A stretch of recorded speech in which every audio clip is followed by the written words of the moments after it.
Anyong! Weekend na at may weshik kayo. So weshik, may dine out kayo ng mga katrabaho mo or company dine out. O magpa-party-party kayo ng mga friends mong Korean. Last day ng trabaho, it's Friday! Sa atin, ang tawag doon ay TGIF. Thanks God, it's Friday! Dito sa Korean, ang term nila ay pulgum or pul from the word fire in English at kum from the word kumyoil, shorter from kumyoil. Yung word na pull is pwede mo rin naman gamitin sa ibang araw like waryoil, hwayoil, suyuil, and so on. Pero mas gamit na gamit siya sa word na kumyoil, pulgum. So, pulgumiya! Pulgum, Fire Friday! Yay! Friday na! So, anong plano natin? Or, anong gagawin natin? Pulguminde, mohe? Pulguminde, mohe. Pwede mong sabihin na, soju hanjan heyaji. Soju hanjan heyaji. Soju hanjan heyaji. Naririnig ako ng biyanan ko. Remember, dito sa Korea, hindi ikaw ang magsasali ng alak sa tagayan mo. Dapat pareho kayong magsasalin sa isa't isa. Yung tagay mo, yung baso mo, yung kasama mo ang magsasalin. At ikaw yung magsasalin sa tagayan niya. Ganun po yung culture nila rito.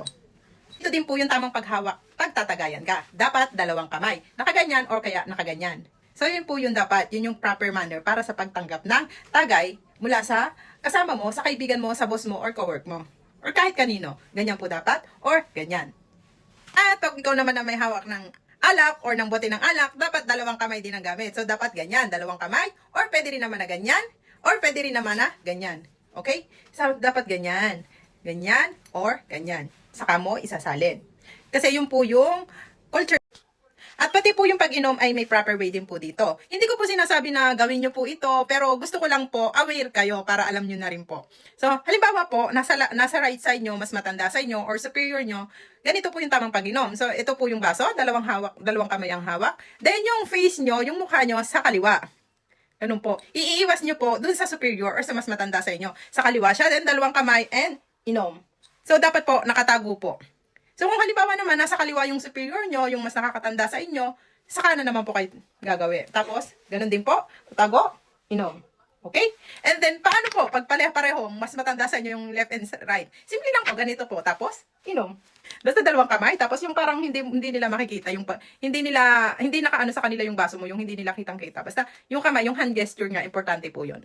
Ito po ay, pag mga kaibigan nyo naman po, ay hindi na importante na ganun yung gawin nyo, yung mga masyadong formal ba. Siyempre, pagka kaibigan mo naman yung kasama mo, walwal na, o sige, walwal, di ba? Ganyan. Pero, yun nga po, pagka yung mga katrabaho mo, or yung mga friends and family ng, ng boyfriend mo, or ng asawa mo, dapat po, ganun po talaga. Mga salitang magagamit mo sa inuman.